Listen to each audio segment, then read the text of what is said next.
You got to know each one of them, interviewing them and watching them as you have been covering the story all along. How did they mesh as a crew? Was there something you think is unique about how these individuals all got together as crew members? It was a nice crew. It was a fun crew. They were a crew that were excited to go into space. Greg Jarvis, the technician that was going to be doing experiments for the future, I remember him sitting during the news conference and just smiling. He was having the time of his life. But more importantly, they were a crew that knew they were opening the door to the future. Again, the future for the space program. Christa McAuliffe in inspiring new astronauts.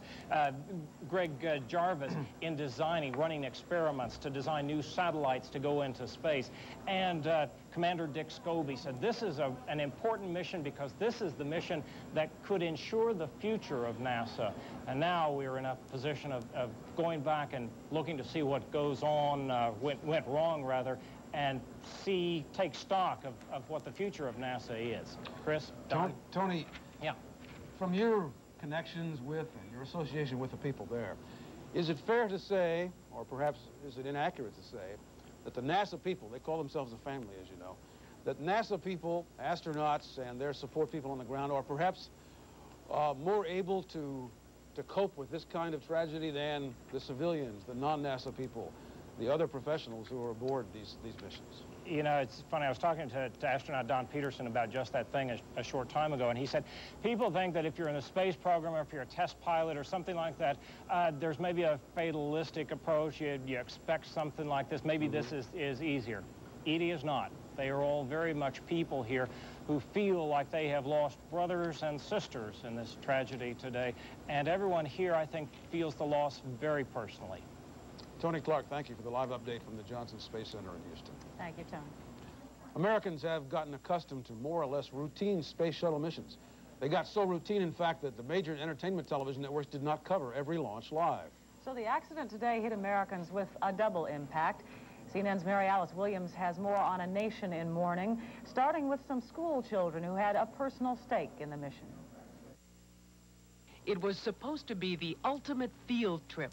Third graders from Christa McAuliffe's Concord, New Hampshire hometown, bound for Cape Canaveral and the blast-off of a spaceship. Well, I think it's really neat because she's going to be the first private citizen in space. It's going to be very exciting watching it go off. I'm used to seeing Mrs. McAuliffe like out raking her yard or something, not floating around in space. Expectations also ran high in New Jersey as a gifted group of science students prepared to simulate the shuttle launch. Ever optimistic, the interrupted countdown of America's 25th shuttle expedition would finally be a go. Now school officials prepare to grapple with NASA's worst nightmare. Once they had seen the evidence on the visual screen that there would be no survivors, it suddenly became apparent to them that they were dealing with death. From a Soviet official in Washington, condolences and expressions of sympathy for the crew members' families. We regret loss of lives of the crew, and we express deep sympathy to the relatives and friends of the perished astronauts. In New York, producers and the studio crew of a Sesame Street program watched in horror as the spacecraft blew apart. Because it's never happened before, I think possibly many people even involved. The shocking spectacle was also seen in a city bar. It's one of the most unbelievable things I've ever seen in my lifetime. I can't remember ever seeing anything like that, especially not with a NASA-related expedition. I'm appalled at it. I feel very bad for the families of those involved. In a moment of mourning, one New Yorker paused to put the nation's loss into perspective. It's just a terrible pity, it really is. But again, it shouldn't stop our program because we've got to keep going. It's doing so much for us in other areas. And from Dr. Robert Jastrow, one of NASA's founding fathers, conviction that manned space flights must forge ahead.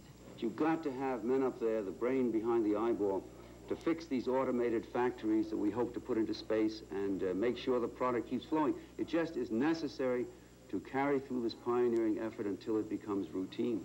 Mary Alice Williams, CNN, New York. all across the country tonight, people, individuals and groups are trying to find a way to mark the tragedy today. And here is one example, the torch at the Los Angeles Memorial Coliseum. The city of Los Angeles has ordered the torch lighted tonight in memoriam of the 7 crew members aboard the Challenger who died today. Our coverage here on CNN continues in 2 minutes.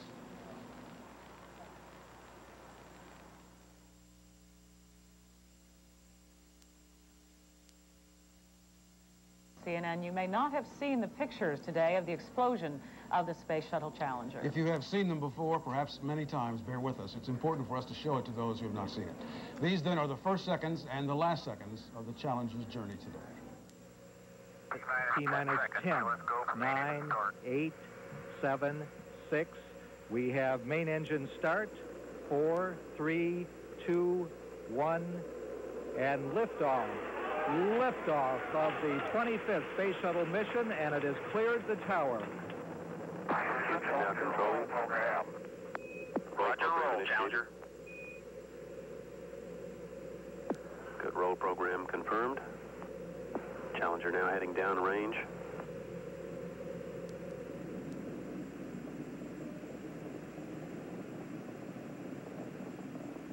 Engines beginning throttling down now at 94%. Normal throttles for most of the flight, 104%. We'll throttle down to 65% shortly.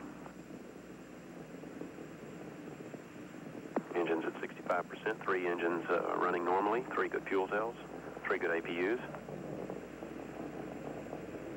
Velocity 2,257 feet per second. Altitude 4.3 nautical miles, downrange distance 3 nautical miles.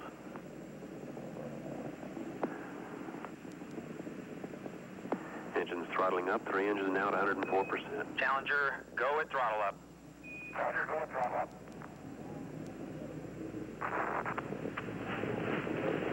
1 minute 15 seconds. Velocity 2,900 feet per second. Altitude 9 nautical miles. Downrange distance 7 nautical miles.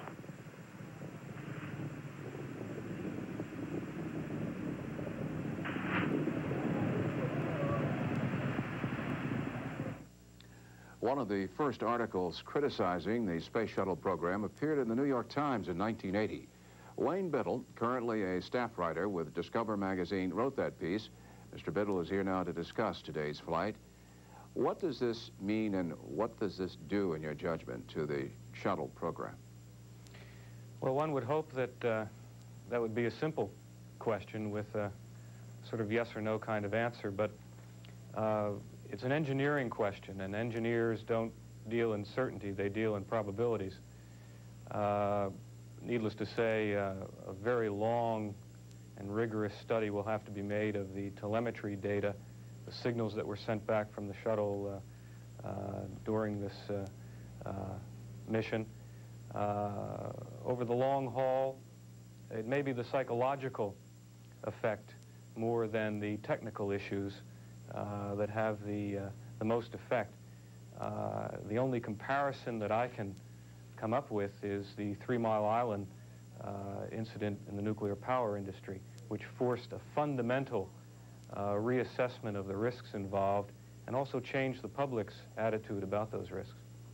With the visual eye and given the technology involved in lifting that shuttle off the ground, we have a slow motion tape to run.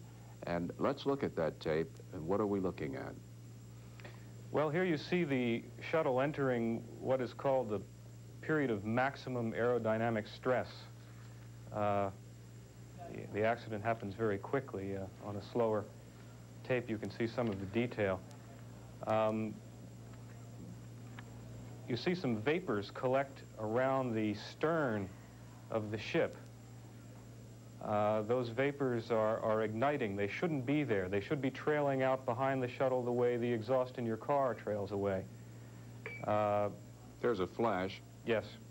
The vapors have ignited probably the main engine tank, the big tank in the belly of the ship at that point. Now, it's the source of those vapors that NASA will be taking a very hard look at, I imagine. They shouldn't have been there. They might indicate that the nozzles of the solid rocket boosters had burned through. They might indicate a problem with the shuttle's 3 main engines. That all remains to be seen. Mr. Biddle, is there a black box type of device aboard this spacecraft? Is there some way that what you've been talking about, or these pictures we've been seeing, that the experts can tell for sure exactly what did happen? There's nothing analogous to the flight recorder on a commercial airline. The reason that such a black box isn't there is because the space shuttle carries a much more sophisticated system for monitoring its parts. An enormous amount of information is sent back to the ground controllers during all points of the shuttle's liftoff and entry into orbit. It's just encyclopedic, and that's what will take so long for NASA's engineers to sift through. Mr. Biddle, are you talking about the kind of computer information that might be compiled? And will there be anything left of the hardware? Will there be any clues there, or is that not going to help NASA? Well, I doubt if anything much is going to be left of the hardware. It's hard to imagine a more catastrophic accident than this one. The hope of engineers in analyzing this accident will be in the telemetry data that was recorded during the incident. Tell us a little bit more about that. What kind of information is in what you've just called the telemetry? Well, if you can imagine a hospital patient wired up to all the machinery around him, pulse, breathing rate, so many different things. The shuttle is wired up in an analogous fashion. All the various working parts of the engine are monitored. It's a very finely tuned system, and that information is streaming back to the ground recorders to maintain a record of the mechanical workings. Is it your assessment that based on what we've seen and heard in these tapes and no apparent alarm by the ground control crew that the members of that flight crew never had a chance? I think it's pretty clear that they never had a chance. As for what the ground controllers were aware of immediately prior to the accident, that remains to be seen. Their initial reaction apparently is that they did not see anything wrong. That doesn't mean that some instrument somewhere wasn't recording an anomaly. Mr. Biddle, as I understand it, when there is an aircraft crash, one of the ways they try to find out what happened, in addition to the black box, is they try to gather up the pieces as much as they can. They put them together in a hangar somewhere and try to recreate the aircraft itself and figure out maybe what happened. Is that even remotely possible this time, do you think? I suppose it's remotely possible. But again, I must emphasize that this particular accident, of all the tragic possibilities that NASA would have analyzed over and over again in its efforts to assure the safety of the shuttle, this particular one is probably the most cataclysmic of all, and in a way the least likely, which is why, again, the 3 Mile Island analogy comes to my mind. There, too, the possibility of a meltdown was always considered by engineers to be the least likely, and yet it happened. There's no easy answer for why managers and engineers are not better at figuring these probabilities. Wayne Biddle, staff writer with Discover magazine. Thank you. Thank you.